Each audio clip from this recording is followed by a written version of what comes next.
And I told her I don't care if he is her husband. Right now.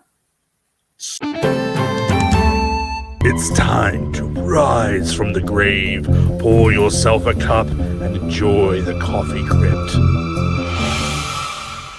Good morning, everybody, and welcome back to the Coffee Crypt. Good morning. Need a big cup. I got your cup, right? Got the big one. Got my little Stay Puft Marshmallow guy. Oh my god, that's so cute. Actually, I don't even know if you could see it in the camera. He's got his little face. Oh my god, inside the cup, that's so cute. Yeah, so he greets you while you're drinking. He's like, huh.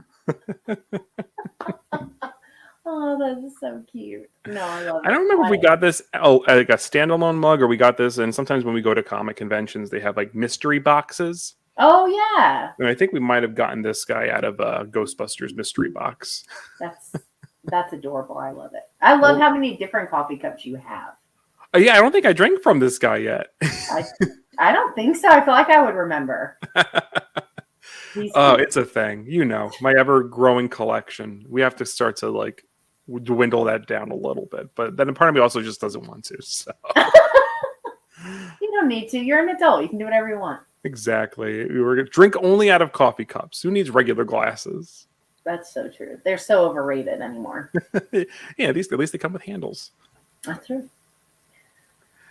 So we got some fun things to talk about today. Yeah. Well, speaking of the 80s, our first trailer that we got to watch for today's show was Gremlins, Secrets of the Mogwai, which is something I was following for a while. Me too. Yeah, just kind of any little bit of news. And I feel like, so we finally got the trailer. We got the casting a while ago, which the cast is stellar, right? I mean, we have Ming-Na Wen, Dee Wong, Bowen Yang, who I love from SNL, Sandra Oh, Randall Park, like George Takei. Like this cast is so good. You know, and so the trailer. Well, first we'll go into the synopsis. So on IMDb, it says. This tells the story of how 10-year-old Sam Wang met the young Mogwai called Gizmo. Along with a teenage street thief named Al, Sam and Gizmo take a perilous journey through the Chinese countryside, encountering and sometimes battling colorful monsters and spirits from Chinese folklore. On their quest to return Gizmo to his family and uncover a legendary treasure, they are pursued by a power-hungry industrialist and his growing army of evil gremlins. Oh, yeah. What's not in the synopsis is actually it's in the kind of log line. It's 10 years after the first movie. Oh, okay. I didn't even see that. Yeah, it's at the top of the IMDb page. So it's like the log line, where it's literally just like a sentence.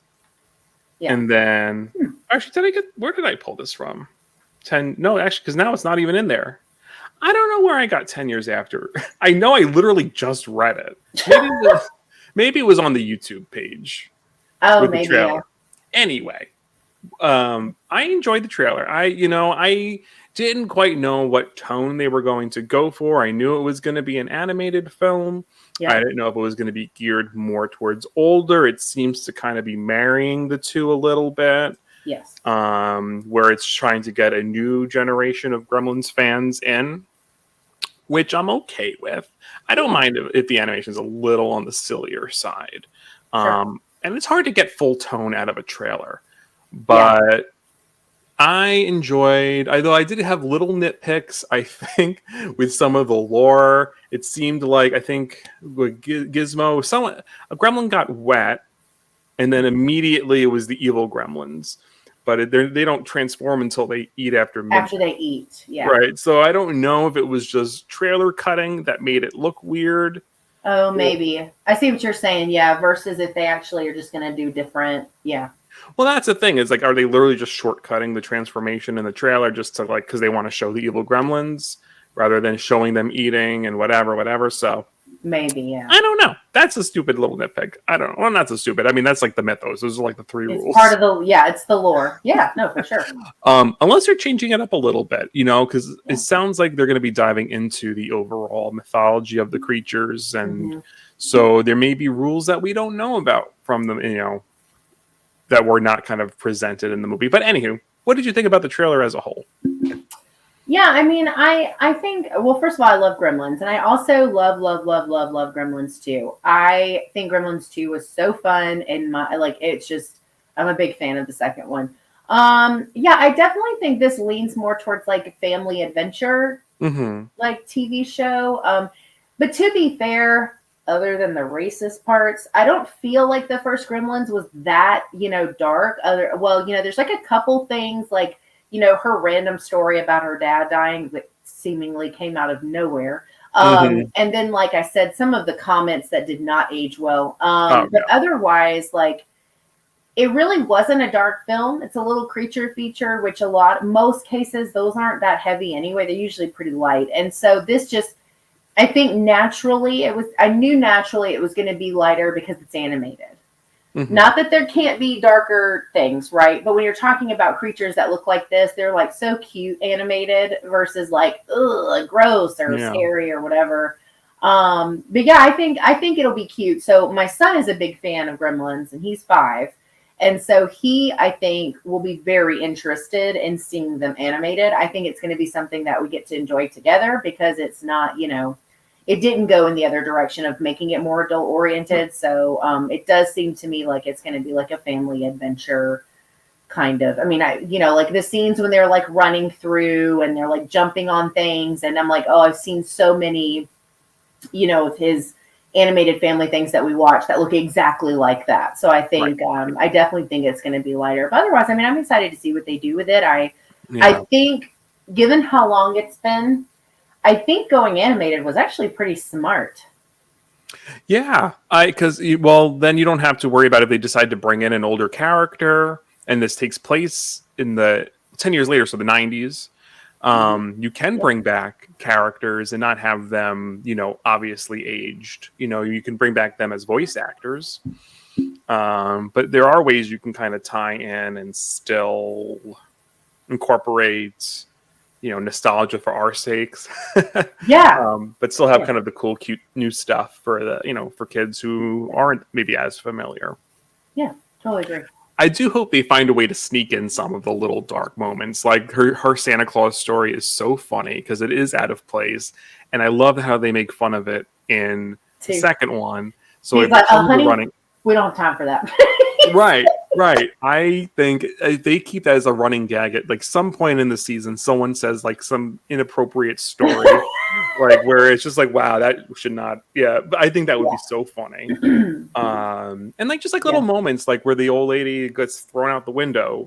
Like she doesn't have like a gruesome death, but it is a little on the darker side. That's true. Yeah. But I'll be curious what little hints and nods they have, and I'm sure there were some in the trailer that I probably missed, but I feel like there'll be some more hints and nods. Some, if not just the first one, the second one too, which I think was also around 10 years later, right? Or like around.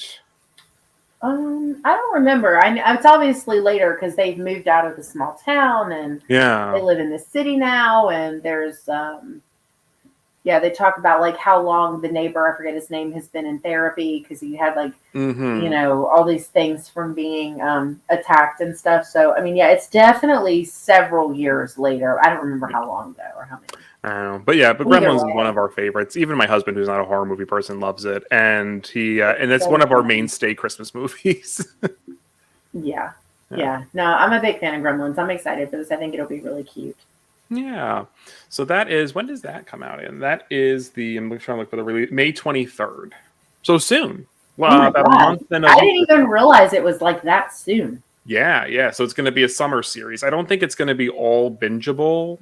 Although I don't know. Well, HBO Max does do weird things with it where well, because The Last of Us was HBO main show, so that was one weekly. But HBO Max shows, they sometimes release them in batches. Mm-hmm. So, like, I used to watch like Sex Lives of College Girls or the Sex and the City one.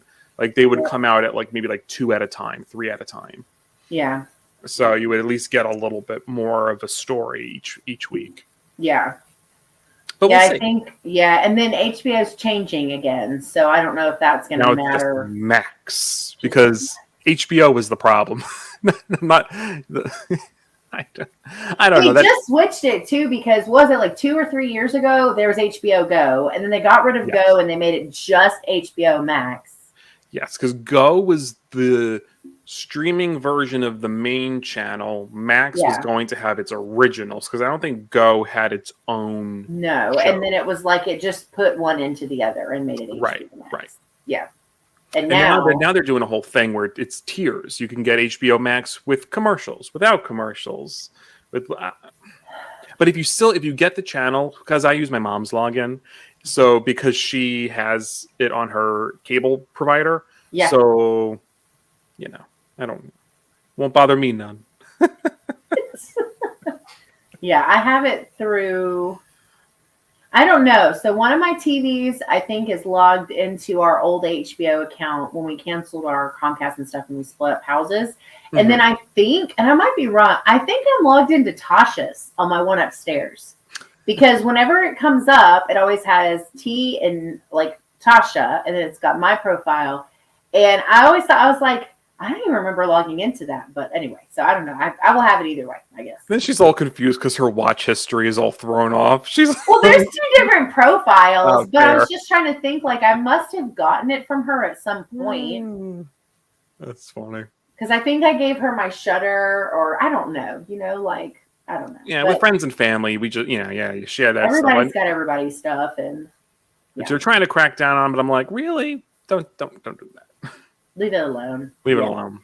It's not like they're hurting for money, right? To keep their streaming services going. No, our subscriptions, someone's paying for them. It's not like there's a bunch of freebies out there. But anyway. That's true. We still most of them still suffer through commercials anyway. Mm-hmm. So Gremlins this May. I'm excited. Yeah, me too.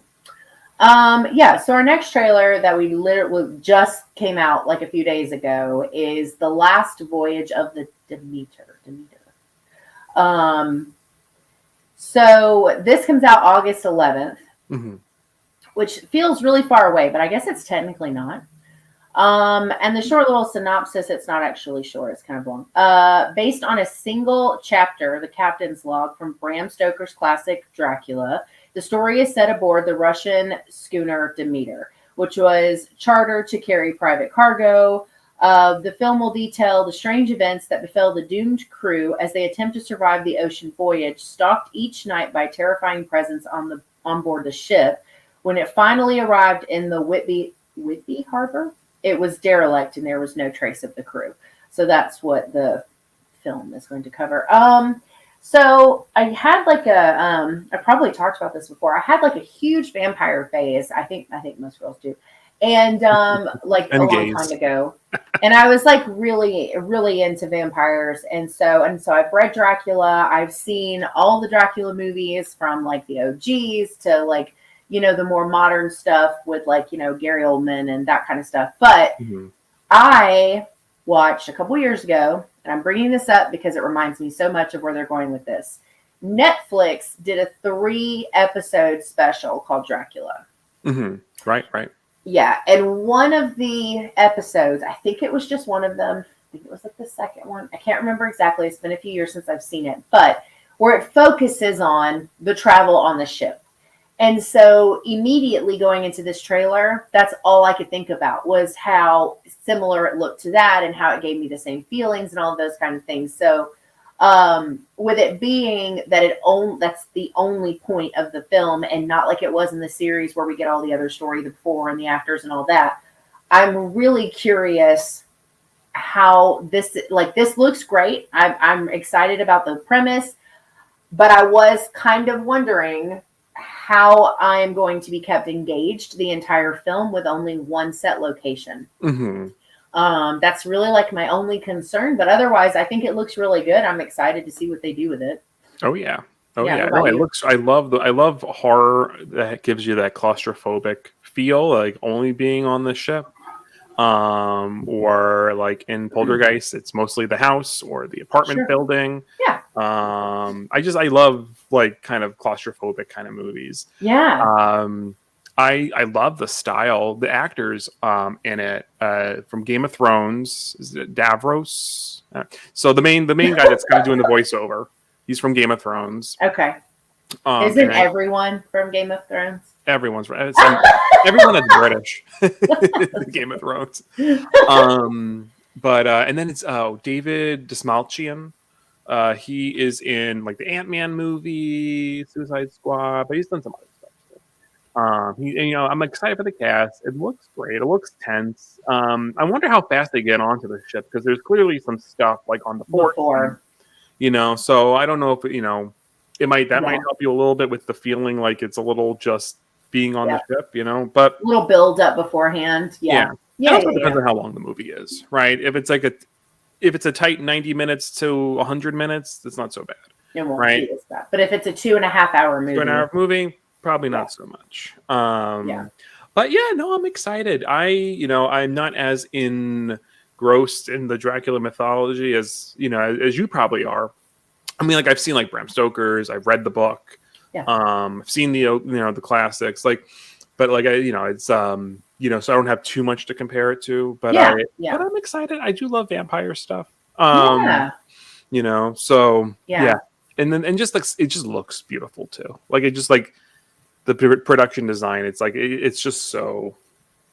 It's a big the production value I think is going to be really high on this. I also am like, and not that there hasn't been any monster vampire movies in forever, because there have been, but there's so few and far between that it's really nice to get back to this concept that like maybe we don't want to marry vampires, right? Like maybe they are actually monsters and we should be terrified of them because they will eat us up and our children and anyone we love. And I like getting back to the roots of it. So, Dracula starting all of the things that it started, what it's influenced over the years in horror, obviously those kind of things. But just getting back to the sense that like vampires are monsters and they're scary and they're dangerous. And we are like completely powerless, right? Like, and that's what used to make vampires really scary, is this concept that like, they look like us sometimes, but they're not like us. And I don't know, there's just a lot of things about them that make them scary. So it's really exciting to go back to that. The wolves in sheep's clothing, right? Like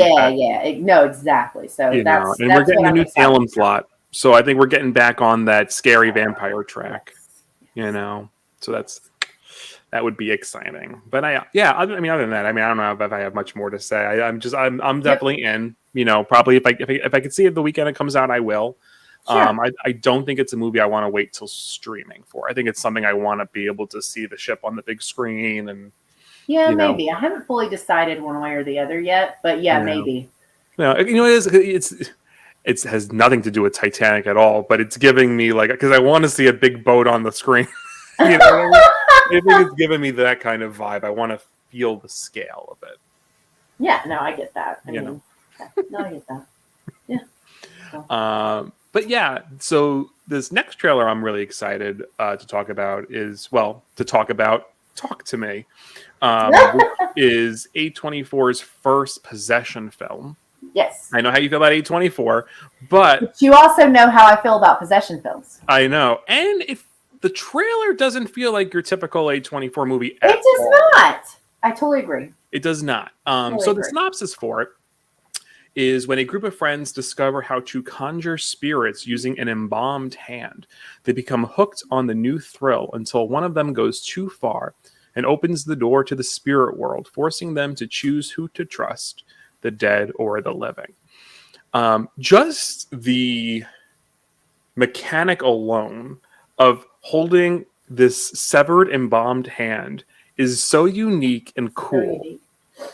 That brought me in right away, actually. Yep. I totally agree. And the poster for this, with the hand coming out of the dark, was very captivating, to say the least. And of course, the really cool design where the hand twists and makes the two for the A. They really are going all in on the imagery for this one. I'm just appreciating from the film to the marketing to everything. It's feeling so cohesive for this movie.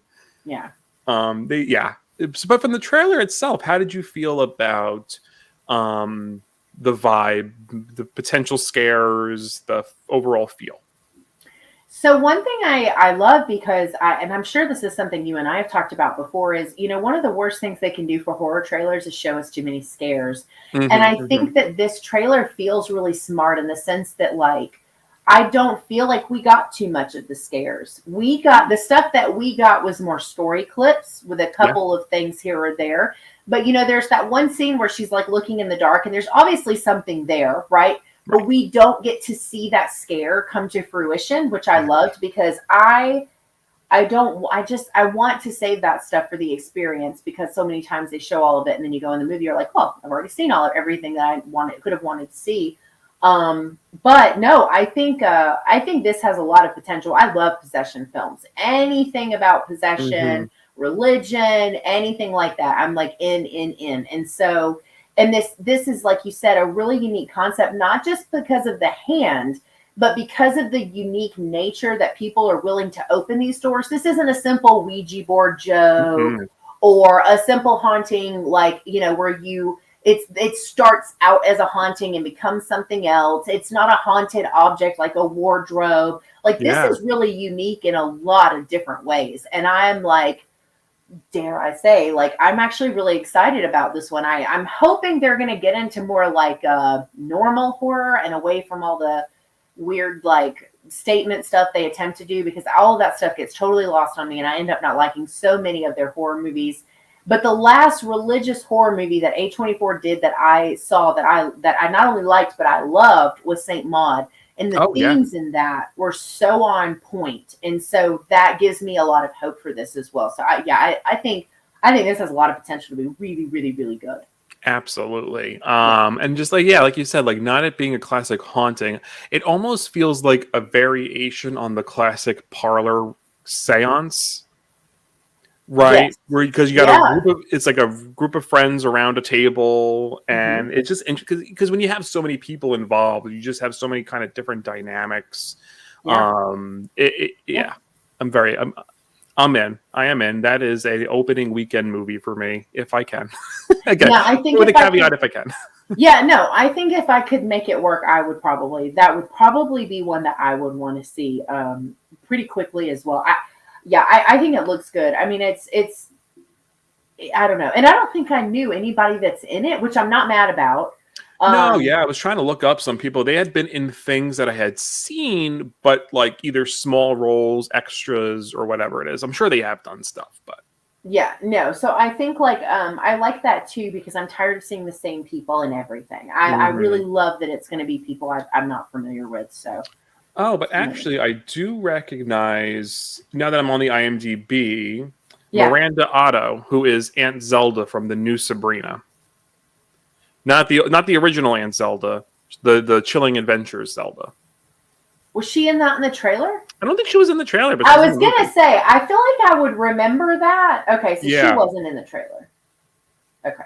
No, she wasn't in the trailer. And she's also from the Lord of the Rings trilogy. Yeah, I'm familiar. I just didn't. I was thinking. I was like, I don't think I saw her in the trailer. So okay. No, I don't. I think they focus on the kids. Any of the adult characters. I mean, that's the point, right? So she's probably like a support adult or something, somebody that they go to for more knowledge or help or something like that. Yeah, or parent of one of the kids. Or it could be one of the parents. It could be. Yeah, they're not very specific. I don't see. There aren't any last names listed on the cast in terms of like character last names. So there you couldn't even draw like familial lines if you wanted. Oh, right. Just names. Yeah. That's interesting. But yeah, no, I'm definitely into that. Yeah. Which brings us to our news.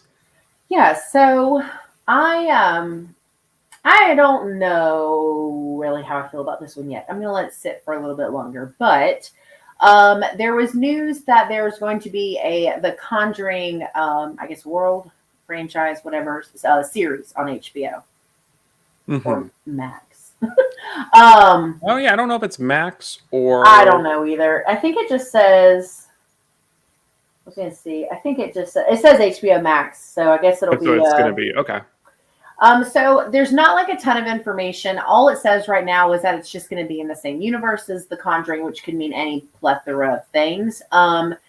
Personally, I am a big fan of the Conjuring universe. I am not a fan of every Conjuring movie. I am not excited that they're doing a Nun 2. A lot of the Annabelle movies were meh for me. But I did really like Annabelle Comes Home, and I'm hoping that what they're going to do with this series is kind of what they did in that movie, which is explore these other cases. And get into other lore, other stories, other files, because one of the things that I thought Annabelle Comes Home did so well was we got a taste of all these different cases that the Warrens had worked on that really didn't warrant having like their own entire like film. Right. It was just like, here's some cool stories, let's mix them all together. And I thought that was done like really well. That's a really strong installment in the Conjuring universe. And so I'm hoping that that's the direction they're going to go. The Nun 2 is set to release, I think, towards the end of this year. But there's, I mean, it's funny because you like religious horror. I know, but I saw the first one and it had so much potential. I know. And I think if they had not cast Vera's sister, Tessa or whatever her name is, I think it would have been better.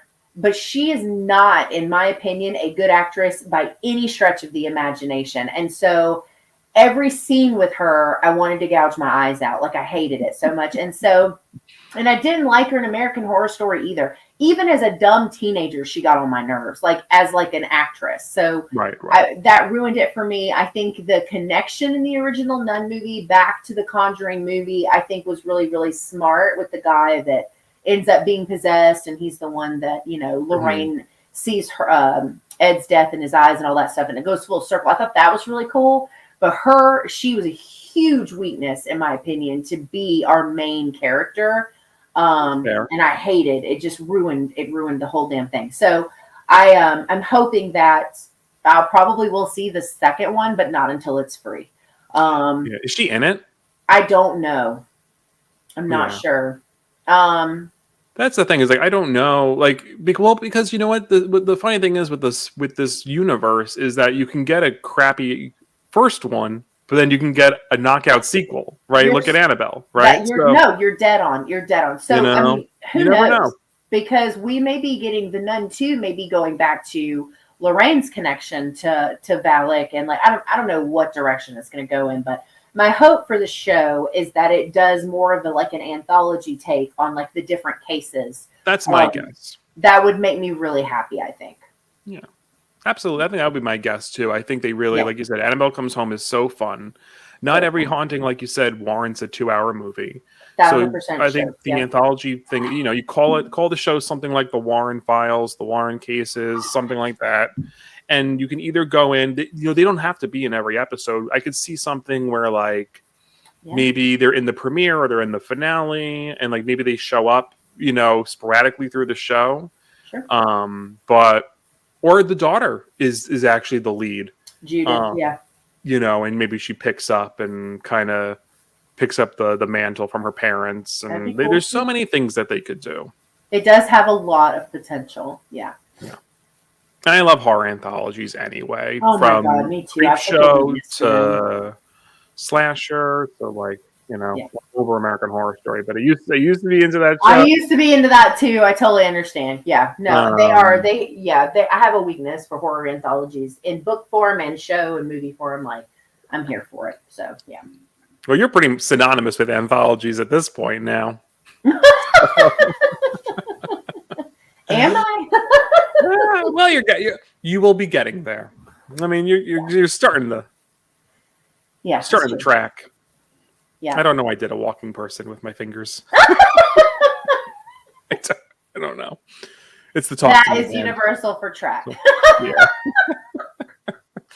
But yeah, no, I'm into that. The Conjuring series. Mm-hmm. I said that a lot. I'm into that. I don't know why that's my catchphrase today. I'm into that. So just a brief, because I don't think there's been other like details besides the release date. Other than the FNAF movie, Five Nights at Freddy's, if people don't know what FNAF is, it got the date of October 27th. Yeah. And it's going to be theatrical and streaming on Peacock, which is exciting. People, you know, it's a head scratcher to me when people complain about it, because I think people think it's going to affect release, like budget, like box office. But it's like subscription is like the cost of a movie ticket. Just get this, or whatever. People look at revenue, like, the streaming, like, Right. Well, and my argument for this is always the same. So around the same time that The Conjuring 3, The Devil Made Me Do It came out, it was on HBO, I believe. And so it went to HBO and it went to theaters, okay? Around the same weekend, if not, I think it was the exact same weekend, A Quiet Place 2 came out. They held that movie from viewers specifically because they wanted the box office things that come along with that. And you know what happened?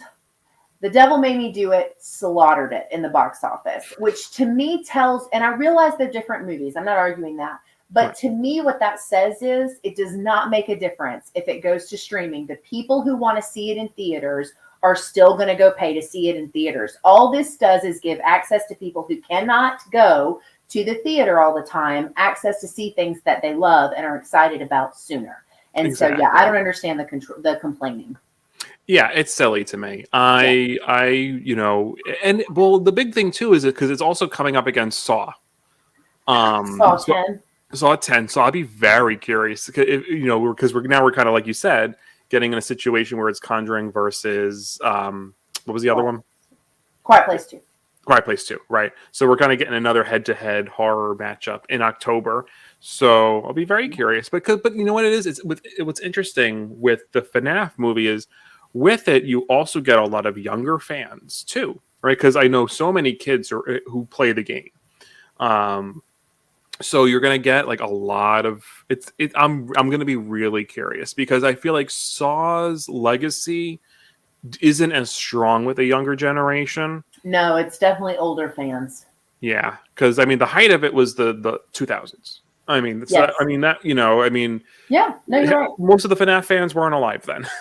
Yeah, and then you also have to account too that the kid FNAF fans are now teenagers. They're now a little bit older, so I will be surprised if this gets a lower than an R rating, because I really hope it does not get a PG or a 13.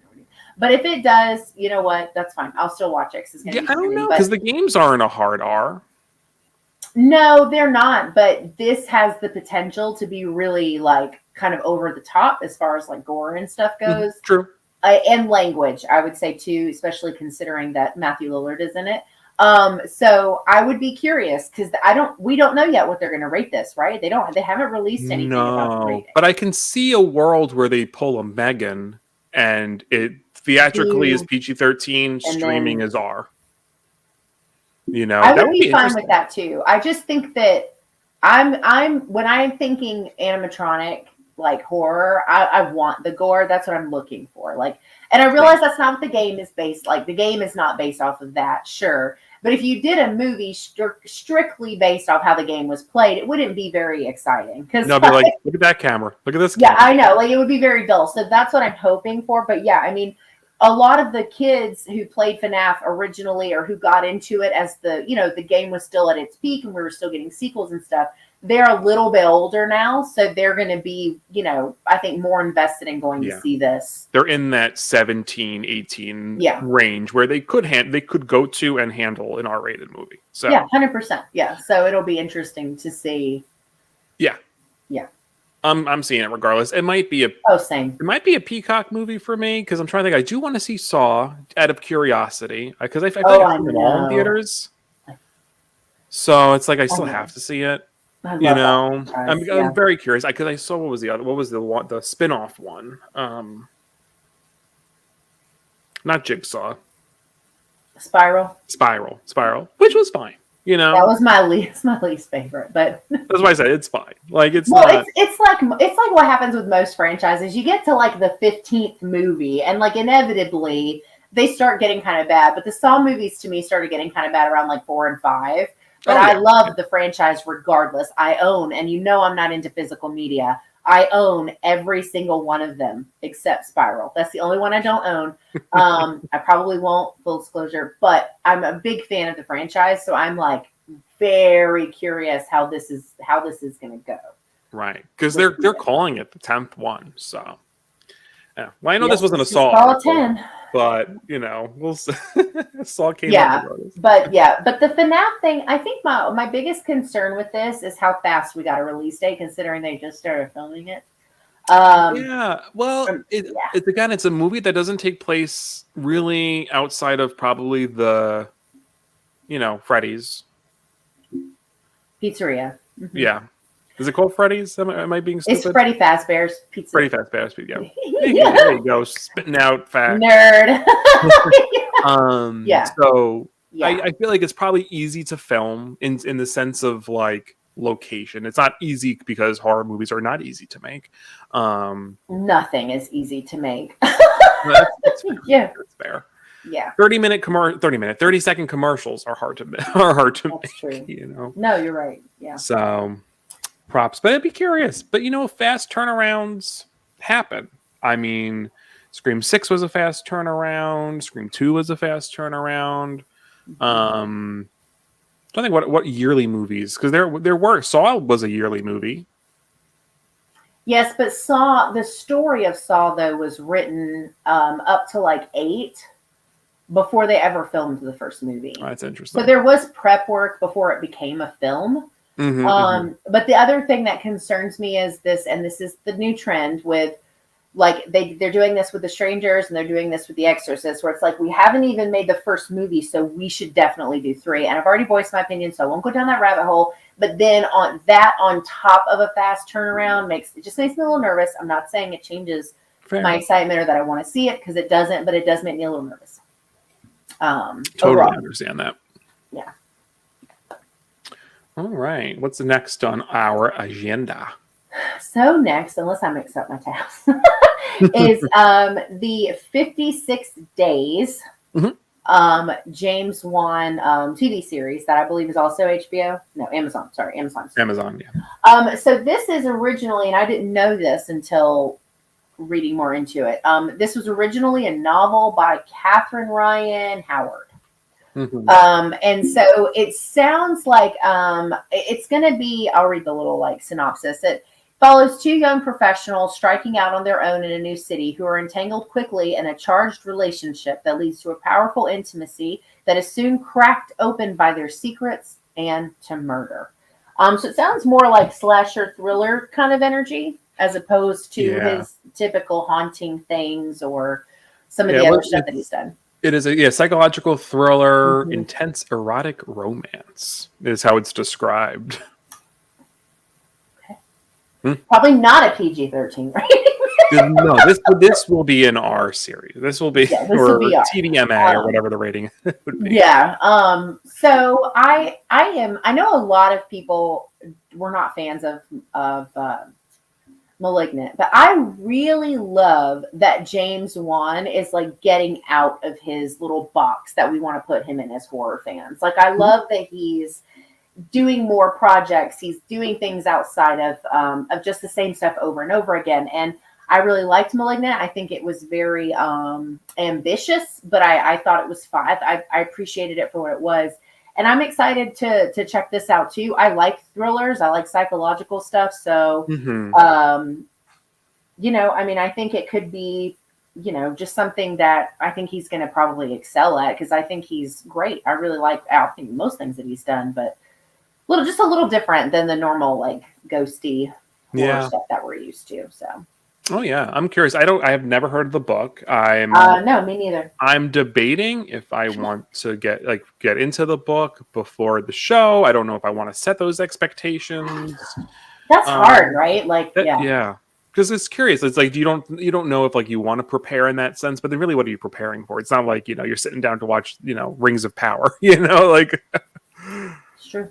So I'm like, what? I might try my best to just kind of like, maybe after the show, I'll go back and read the book. Yeah.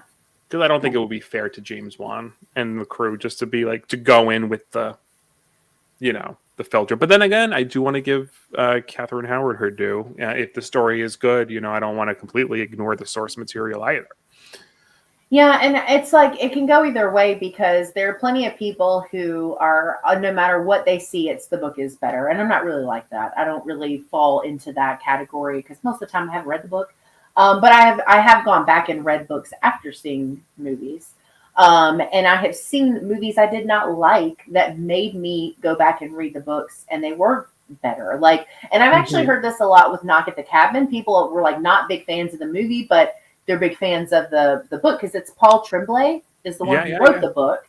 And I'm actually reading one of his books now, and he's fantastic.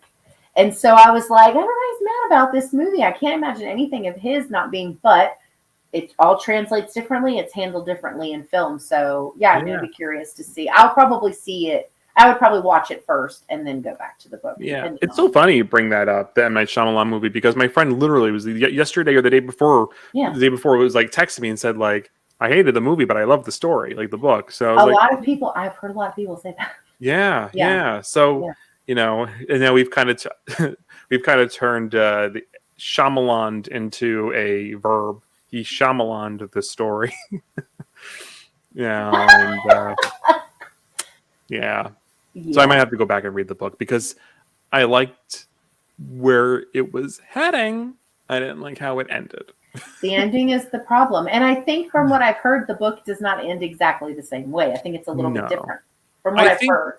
The way my friend describes it is that it ended a little more in what I was hoping the movie was going to do. It almost feels like Shyamalan did the opposite just to not do the book. I can see that too, though.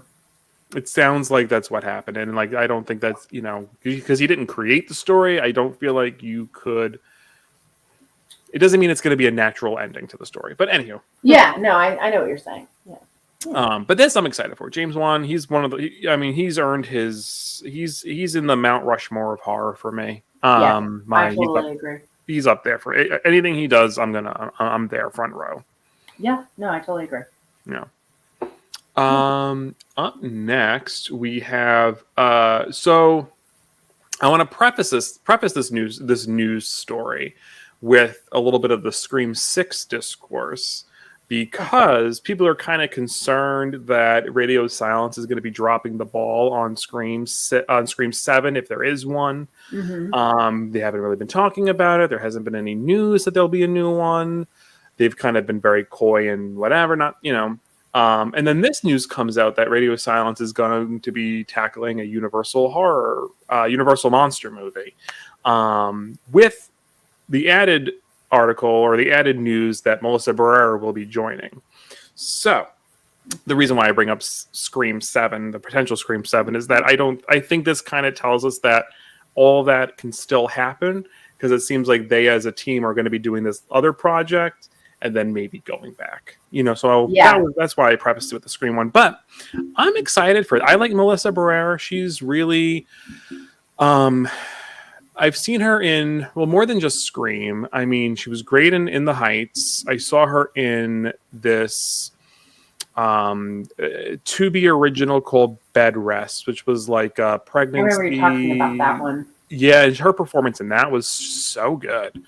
And I think the story just kind of like, I sobbed in that movie.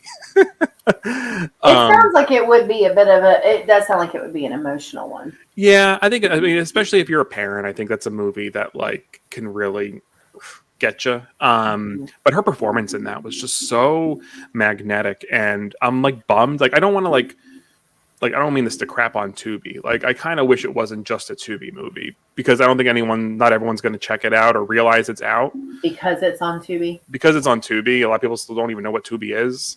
It's growing in popularity with the horror community, though. I've been seeing memes lately it's the one with the guy and his girlfriend where he's looking back at the other girl. And the girl that he's with is like all the other streaming services, and the girl that he's looking at is Tubi. I've seen some memes. People are it's slow, right? But I think people are starting to realize like that there is a lot of really good horror on and TV. Not even just horror. Like, I even like remember, like, I kind of went through their anime collection, and they've got some good stuff on there, and just dramas and other shows, and like the fact that they're still maintaining the free subscription with the ads. And I think in the ads, and I think Tubi was how I watched Horror in the High Desert. Yeah. So, right. So, I mean, in the ads, tons and tons and tons of found footage on lots of found footage on there. Because I think that's how I also saw Savage Land. Savage Land. Yep. That's how I saw Savage Land as well. And so like, yeah, no, Tubi's got amazing stuff. So again, so anyway, so just I'm intrigued. The article, they did not. There's no details on which monster they're doing it on what the story is even going to be like. Is it a period piece, a modern take? There's no details. It's just the directing team and led by Melissa Barrera. That's it. What are your thoughts? I'm not excited. The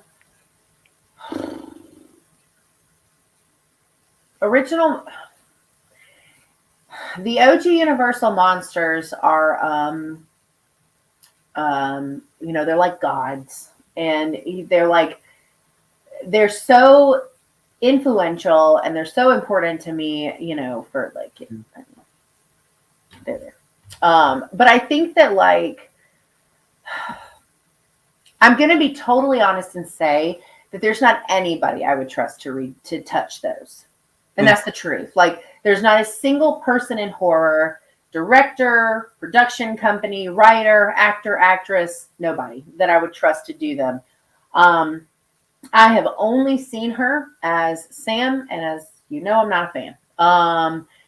Which I think I've seen enough movies, and I think I'm smart enough as an individual to recognize that it's a character problem for me and not an actress. I think she does the best that she can with what was written.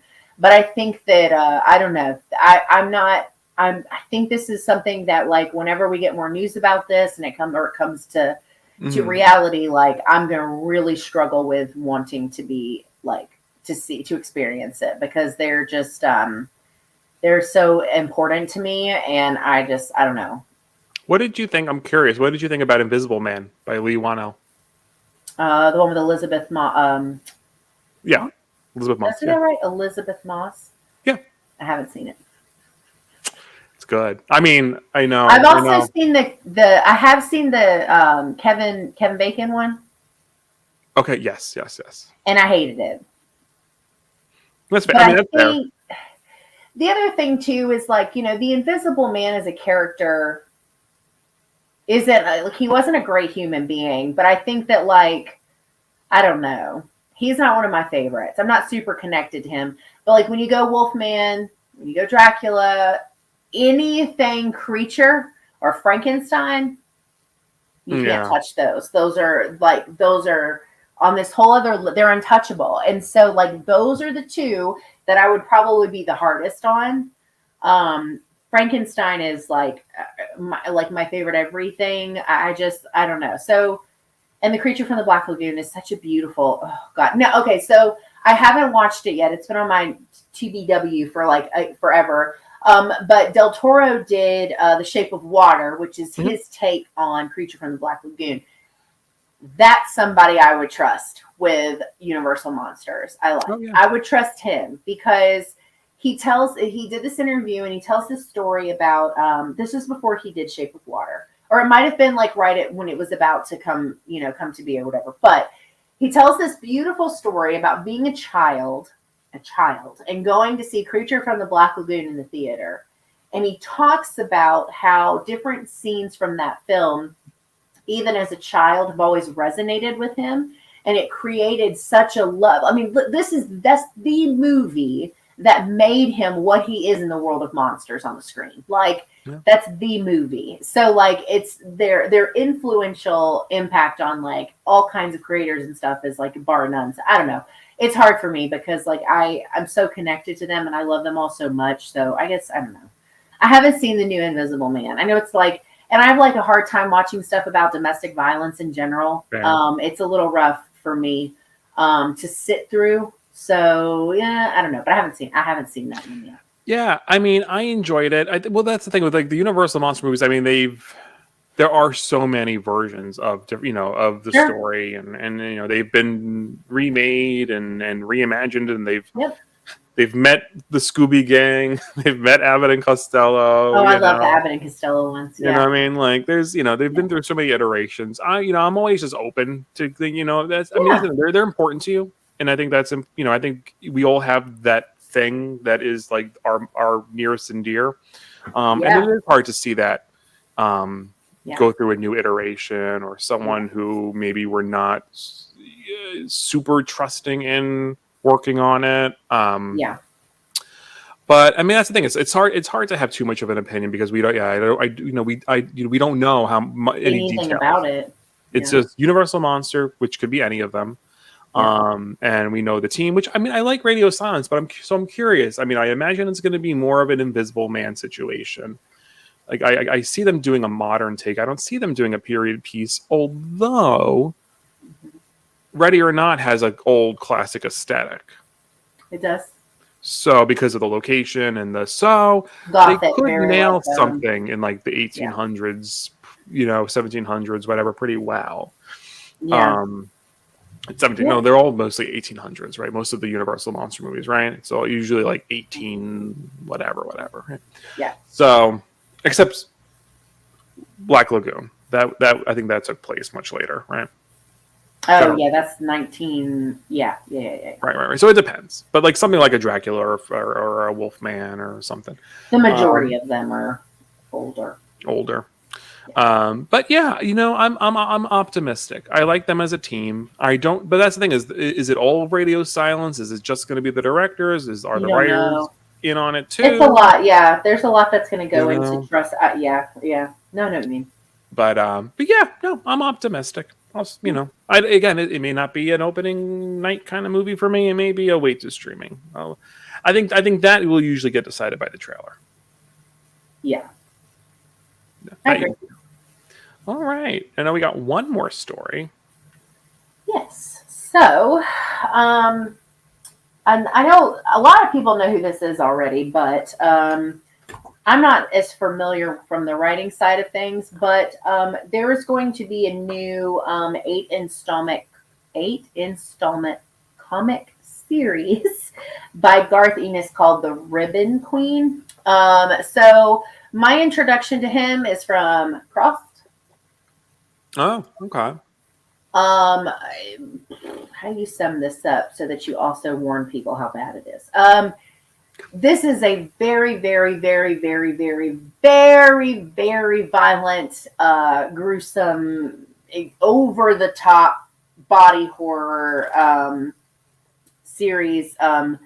Essentially, almost very zombie in nature, but it's about the people all of a sudden get this cross, like, scar on their face that like shows up, and then essentially all of these really bad things that they have in them that they don't show because they're not allowed to, they just act out on. So if you've seen the movie The Sadness, it's the comic version of that, and it came out first, but it's by Garth Ennis. Anyway, so he's coming out with a graphic novel series called The Ribbon Queen. It's 8 pieces. It's supposed to come out July 26th. Yep.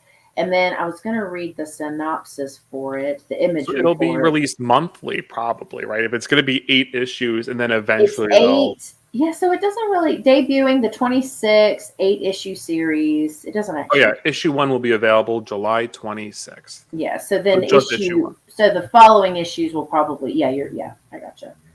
So The Ribbon Queen is set in the wake of summer 2020's Black Lives Matter protest and follows NYPD Detective Amy Sun.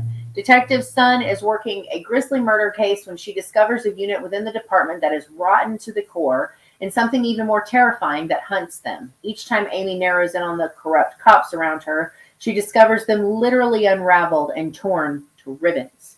Detective Sun is about to come face to face with an ancient and monstrous force that has been turned loose on the world of abusive men. The Ribbon Queen is here for vengeance, and she's gotten 10,000 years worth of scores to settle. And that's the scoop. I'm in. I think the story sounds intense. I'm all about like women vengeance. I'm feeling very feminist today. I just rewatched Blood Rain for another episode I have to do for a different series. And I hate it so much because it's so anti-feminism. But anyway, so I'm feeling very feminist today, so that's perfect. It's gonna be a very poignant series. I mean, especially with the 2020 protests as the backdrop. All of that stuff going into it. Well, and I will tell you, if you have not read Crossed, he does not spare your comfort. Like he is absolutely fine taking things to an extreme that when you start, you will not be prepared for. And that honestly just makes me like even more excited about it. Cause I mean the graphic novel I have read by him it's brutal. Like I wish there were like English words to describe how bad, but there just isn't. It's awful, but it's like good too. You know, you get invested in the stuff around it, but the gore is like, it's wild. But anyway, so I'm excited because I know that he's not going to, nothing is going to be sugar coated. It's going to be very raw and very organic. And that makes me really happy. Yeah. And I didn't realize, so Garth Ennis wrote The Boys, which I watched the Amazon show. That's right. I forgot about that. Yep. And I know the comics go there even a little more than the show does. Yeah, he does not shy away from anything. Yeah. Yeah. No, I think that's exciting, and it makes me want to go back and read The Boys. And Preacher's an interesting one. I watched maybe the first season of the show. I haven't seen the show. And it was good. It just didn't like. Sometimes a show just has to find me at the right time, and I'm in. Totally understand. It just didn't hit me at the right time where I'm like invested, you know. But it's definitely something I would like. Maybe if I just go and read the comic first, because comics are not that they're necessarily an easy read. You can get faster read, Yeah. I feel like an easy read implies that they're light and fluffy because comics don't always mean that. No, not at all. But I know what you mean. You mean from probably more like a time perspective. Time commitment. It's faster. Like you don't have to. And I know like with Cross, what he ended up doing was it ends up opening up we'll call it the Crossed universe. I don't know what else to call it, but it's written by other people. Okay. So when you get into the other, I think he wrote other ones. I don't think this is just volume 1 that I have.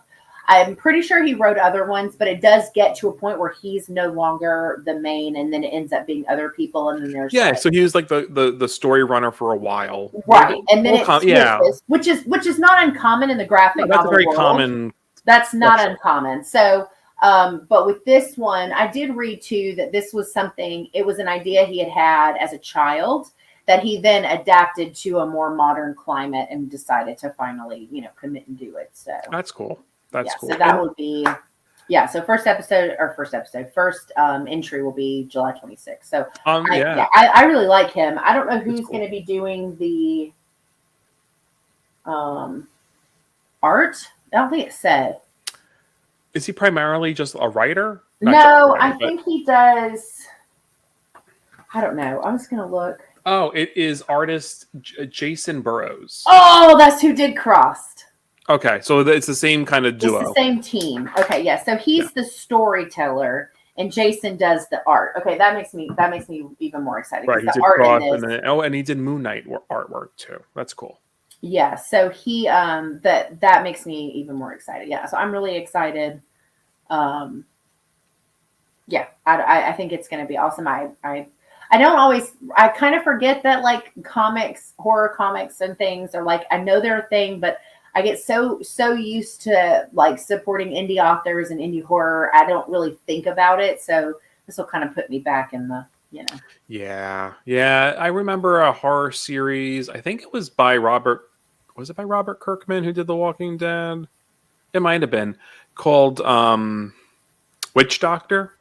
Oh, okay. Yeah, it only ran for like maybe like 8 issues ish, like 2 volumes. And that was really fun. I always forget to like check out horror. Really, I know, in the comic world, I'm very like, when it comes to comics, I'm always tuned into my superheroes, and I always forget about there are other things. The only other horror comics I own I have a series.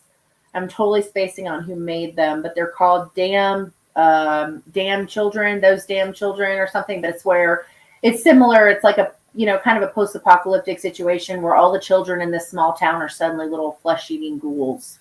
Ooh. And that one was pretty fun. That one was 4 or 5. I think it was like 5 of them. But that one was really cool and was like just kind of a quick, they're really thin and they're kind of a quick read. But yeah, no, I'm excited. I loved they have to work well together to be able to create what they did, in Cross. So I'm excited that that's the 2 of them together again. That'll be good.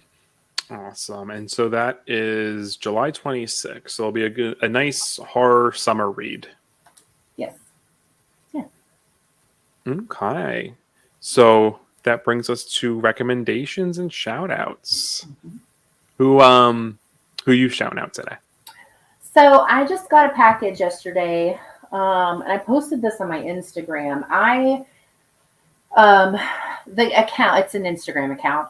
It's Miss Fortune, MISS Fortune. Obviously the link will be, in the description for this episode. What I'm hoping are becoming my iconic lime green heart Halloween earrings that I wear in like every video. I also have a black set. Well, I ordered more, including the coffee Crypt orange ones that I'm wearing in today's episode. Beautiful. I love them. So, little tease, because there might be some coffee Crypt merch around the corner.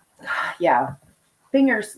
There will be inevitably. We're just waiting on images to be accepted. And then, yes, we will have. And you'll know because we'll be decked out. Little tease. So I don't know if you wanted that to be a surprise or anything. No, that's okay. Yeah, so I posted on Twitter that I was working on merch, but the images all go through approval process for copyright reasons, yada, yada. Mm-hmm. So we have kind of, Steve adjusted our logo so that it would fit, and work on other things. So yes, we will have, inevitably so, we will have Coffee Crypt merch very soon, hopefully, once the images are approved. New coffee cup for my collection. Yes, and I will have one, and we will be very on brand in our episodes, and it'll be great. But yeah, so she does. So I got a teal pair, a purple pair, a red pair, the orange ones, and now I have green and black. I'm gonna order yellow and white. Those are the only ones I don't have yet. But she also was really cool and made me these. I also have crescent earrings that I wear quite a bit in real life. I don't wear these as much on camera because they stab me a lot when I'm sitting. But she made me these. I mean, they're giant. They're like, I don't know. They're probably they're massive. She did them in the pan flag colors. So pink and yellow and blue, they're stunning. So I just got all of those with these. But not only does she make really cool and unique stuff. I mean, she has other stuff besides this. I have ghosts that she's made. I have crystal balls that she's made, Ouija board things, moths. She does some stuff where she does like teeth and flowers, and she does a lot of different things. But not only does she make really cool stuff, she's also such a doll to work with. She's so kind and sweet and really understanding, and she really takes the time to understand what you're looking for if you're customizing something. She asks a lot of questions. She's and I have literally been ordering earrings from her for years at this point. And I'm just a really big fan of what she does. And she, like I said, she's such a sweet person. She's a great supporter of the LGBTQ plus community. So I just really, I don't know. So that's my recommended account. She's fantastic to follow, even if you aren't interested perhaps in buying jewelry, but if you do, she does make really great stuff. So yeah, that's my recommendation. Miss Fortune. Does Miss Fortune do earrings that aren't dangly? Because I've been itching to wear earrings again. Yeah, so she does some that are studs. So my ghosts that I have are studs. They're a little long. They're probably like this. I don't know. They're not like studs, but they're not dangly like this. Okay. She does, but on it. And I also have miniature versions of these hearts too that she did in like glow in the dark color and blue or something. Anyway, but she does. It's customizable, a lot of it, so you can always reach out to her and just see what molds she has, what she can or can't do. But she just does a great job. The quality is always fantastic. The colors are always great. She puts them on tarot cards, which I think is really cute. So I have a collection of those because I've ordered so many things from her. But yeah, she's great. So definitely check out Miss Fortune on Instagram. awesome, and I will, because I think I'm gonna. Horror studs sound nice. My husband might not be crazy about it, but I don't give a crap. It's for me, not for him. Yeah. But so my recommendation is for anyone in the New York area or who plans to visit New York in October is the Brooklyn Horror Festival.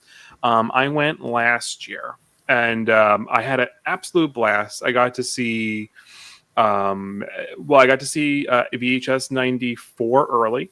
That's right. There, and I got to see a couple of other like cool indie flicks and international films. But the reason why I bring them up, because we're not anywhere near October yet, is because they actually got me early access to see Evil Dead Rise next week on Tuesday, and that was just a perk of having passes and going to the festival. So like it's kind of like an added bonus. I don't know if they did this in previous years.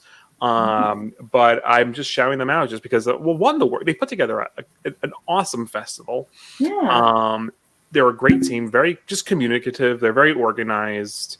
And now there's like these additional perks where just because I attended, I get to see these movies early because they were kind of working with like different press screenings that are happening. Yeah, that's awesome.